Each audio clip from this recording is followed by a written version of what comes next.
काय स्थिती आहे जखमींची विचारपूस? SBL एनर्जीमध्ये जो काही स्फोट झाला त्यामध्ये दुर्दैवाने 19 लोकांचा मृत्यू झालेला आहे आणि 17 कामगार या ठिकाणी ॲडमिट आहेत.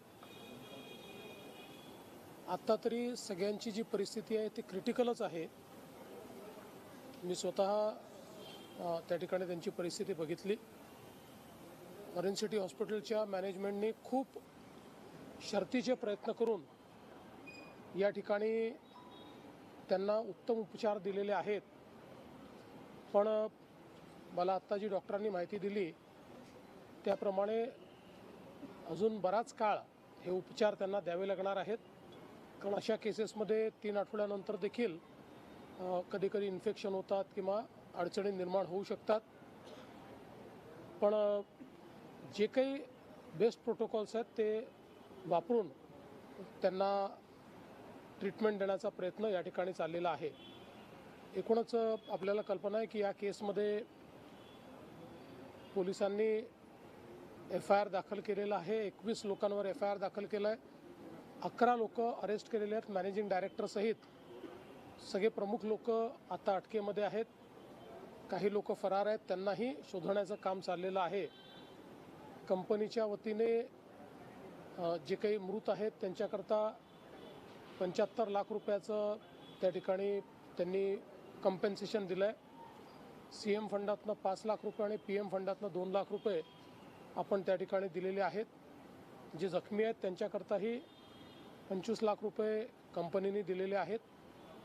पण एकूणच तिथली सगळी परिस्थिती पाहता आणि मागच्याही काळात काही घटना घडलेल्या आहेत त्या पाहता या संपूर्ण प्रक्रियेकडे एक पुनरावलोकन करून बघण्याची आवश्यकता आहे. त्या दृष्टीनं हे कायदे तसे केंद्र सरकारचे आहेत आणि पेसोच्या अंतर्गत हे सगळं येतं.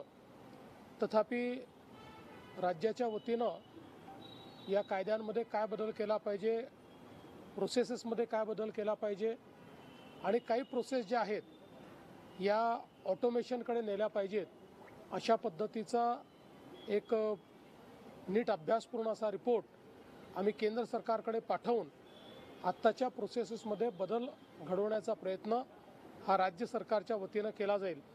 कारण हे इतके तीव्र ज्वलनशील अशा प्रकारचे पदार्थ आहेत की अगदी बॉक्स हातून पडला तरी त्या ठिकाणी स्फोट होऊ शकतो. अशा पद्धतीनं त्या ठिकाणी याची ज्वलनशीलता असल्यामुळे यातल्या काही गोष्टी या मनुष्यरहित अशा पद्धतीने करता येतील का याही दृष्टीने लक्ष दिलं गेलं पाहिजे. ऑटोमेशन पूर्णपणे बाकी गोष्टी या जे काही आपले लेबर आहेत, ह्युमन लेबर आहेत त्यांच्या थ्रू होतील. पण ज्या अगदी क्रिटिकल गोष्टी आहेत जिथे ज्वलनशीलता अतितीव्र आहे त्या ठिकाणी प्रोसेस ऑटोमेशन करता येईल का अशा पद्धतीचाही पुढच्या काळामध्ये आपल्याला विचार करावा लागेल. त्याही दृष्टीने आपले जे अधिकारी आहेत ते त्याचा अभ्यास करून एक त्याचा अहवाल तयार करून केंद्राला आम्ही पाठवणार आहोत. आणि मी स्वतः या सगळ्या विभागांची चर्चा करून याचे जे नियम आहेत विशेषतः आता 2008चे देखील जे नियम आहेत ते नियमही जुने झाले आहेत. कारण मोठ्या प्रमाणात आपल्याला कल्पना आहे की आता टेक्नॉलॉजीज बदललेल्या आहेत किंवा ज्वलनशीलता वाढलेली आहे. कारण जे काही पदार्थ आहेत ते अधिक तीव्रतेचे तयार होत आहेत. तर अशा सगळ्या परिस्थितीमध्ये याला काही नवीन नियम हे देखील तयार करण्यात आले पाहिजेत. अशा प्रकारचा प्रयत्न देखील आम्ही करणार आहोत. दीर्घकालीन हे उपचार चालणार आहे. तुम्ही सरकार किंवा कंपनीला या सगळ्या रुग्णांच्या उपचाराची मदत करायला नाही, 100% कंपनी करेलच. आणि कंपनी कुठे मागे पुढे बघितलं तरी सरकार करेल. पण कंपनीने ती जबाबदारी घेतलेली आहे. हे सगळे आमचे जी काही विशेषतः याच्यात महिला सर्वात जास्त आहेत, सगळे गरीब आहेत. त्याच्यामुळे त्यांचा उपचार हा नीट झाला पाहिजे. त्याकरता कुठलीही कमतरता पडू नये. आणि मी आत्ता सगळी माहिती घेतली आहे. अतिशय जो काही लेटेस्ट प्रोटोकॉल आहे त्याप्रमाणे ऑरेंज सिटी हॉस्पिटलमध्ये त्यांना उपचार मिळत आहेत. पेसो आणि डिश सारखे जे संस्था किंवा विभाग आहे त्यांचं मूळ कामच नजर ठेवणे आहे आणि त्याच्यामध्ये घोडचूक झाल्याचं दिसतं. आणि आधीचे पण स्फोट पाहिले तर तिथे तरी कुठेतरी मॉनिटरिंग चुकती आहे. मला असं वाटतं की म्हणजे आजच या निष्कर्षाला मी येऊ शकणार नाही. कारण तशा पद्धतीनं अजून काही रिपोर्ट आपल्यापुढे आलेला नाही. पण कुठेतरी जसं मी सांगितलं की पेसोला किंवा या ज्या काही संस्थांचं तुम्ही नाव घेतलं यांना आपले प्रोटोकॉल रिवाईज करण्याची आवश्यकता मात्र निश्चितपणे आहे, हे या घटनांतून स्पष्ट झालेलं आहे. स्किल लेबरचा विषय संपूर्ण या घटनांमध्ये आले. गेले काही ज्या घटनांनी लेबरला स्किल लेबर म्हणून म्हणूनच काय आहे की मी ज्याचा उल्लेख केला की आता याचे जे 2008 साली नियम तयार झालेले आहेत त्या नियमानुसार जे काही स्किलिंग वापरलं जातं किंवा ज्या लेवलचं काम त्या ठिकाणी होतं, आता अतितीव्र ज्वलनशील पदार्थ असल्यामुळे त्या रूल्सप्रमाणे जे काही प्रोटोकॉल आहेत ते बरोबर आहेत का हे रिव्हिजिट करण्याची आवश्यकता आहे. त्यामुळे त्याच्यामध्ये स्किलिंगचा भाग देखील आला. मी तर त्याच्या पलीकडे जाऊन सांगितलं की काही प्रोसेसेस हे पूर्णपणे ऑटोमेटेड केले पाहिजेत, अशा पद्धतीचा विचार आपल्याला करावा लागेल. चौकशीचे आदेश दिलेले आहेत. चौकशीमध्ये समजा सरकारी अधिकारी किंवा कोणी दोषी आढळलं तर पारदर्शकपणे त्यांच्यावर जे कोणी दोषी असतील त्यांच्यावर कारवाई ही करावीच लागेल. कारण इतक्या मोठ्या प्रमाणात ज्यावेळी मनुष्य जीवहानी होते अशा गोष्टी आपल्याला त्या ठिकाणी लाईटली घेता येणार नाही, हलक्यात घेता येणार नाहीत. या गोष्टींची गंभीर दखलच आपल्याला घ्यावी लागेल.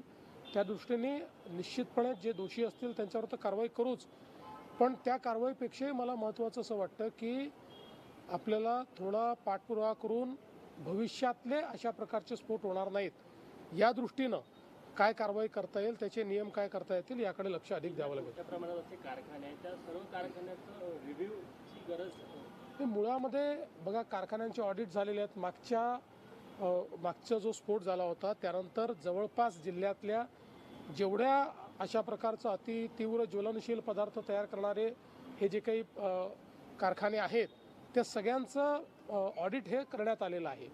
पण आता अनेक वेळा ऑडिट केलं तर त्याच्यामध्ये काय सेफ्टी मेजर्स आहेत हे आपण पाहतो, पण त्या ठिकाणी समजा काही ह्युमन एरर आला किंवा काही कुठली गोष्ट झाली तर त्याच्याकरताचे प्रोटोकॉल्स हे अधिक महत्त्वाचे आहेत, जे नव्याने करावे लागतील असं आमचं मत आहे. सेफ्टी सर किस तरीके से देख रहे हैं पूरी घटनाक्रम जो ब्लास्ट हुआ है उसको किस तरीके से देख रहे हैं? देखिए बहुत ही गंभीर घटना है. करीब 19 लोगों की इसमें मौत हुई है. 17 लोग क्रिटिकली इंजर्ड है. बहुत बड़े पैमाने पर उनको वे जले हुए उनको है, बर्न इंजरी उनको है और यहाँ ऑरेंज सिटी हॉस्पिटल में अभी उनका इलाज चल रहा है. जो भी लेटेस्ट प्रोटोकॉल्स है वो बहुत तेज़ी के साथ ऑरेंज सिटी हॉस्पिटल ने उनको उपलब्ध कराए हैं और हम अपेक्षा रखते हैं कि उनकी रिकवरी होगी. थोड़ा समय लगेगा लेकिन उनकी रिकवरी होगी. अभी इस केस में पुलिस ने भी एफआईआर दाखिल किया है. करीब 21 लोगों पर एफआईआर है, उसमें से 11 लोगों को अरेस्ट किया है. मैनेजिंग डायरेक्टर को भी अरेस्ट किया हुआ है. कुछ लोग फरार हैं, उनको भी ढूंढकर अरेस्ट किया जाएगा. साथ साथ जो हताहत हुए, जिनकी मौत हुई है, उनको कंपनी की ओर से 75 लाख 75 लाख रुपया कंपनसेशन दिया गया है. 5 लाख रुपया हमने सीएम फंड से दिया है. 2 लाख रुपया प्रधानमंत्री जी ने पीएम फंड से उनको दिया हुआ है. जो इंजर्ड है उनको 25 लाख रुपया कंपनी की ओर से दिया जा रहा है और उन सभी का इलाज हो इसकी ओर हम लोग भी पूरे तरीके से ध्यान रखेंगे. जहाँ तक इस हादसे का सवाल है तो इससे कई प्रश्न तैयार हो रहे हैं. चूँकि इसको रेगुलेट करने वाले जो नियम है ये 2008 के नियम है और आज 2026 में हम लोगों ने देखा है कि पिछले कुछ सालों में टेक्नोलॉजी काफ़ी बदली है. जो ज्वलनशीलता है उसकी भी जो मतलब तीव्रता है वो काफ़ी बड़े पैमाने पर बढ़ी हुई है.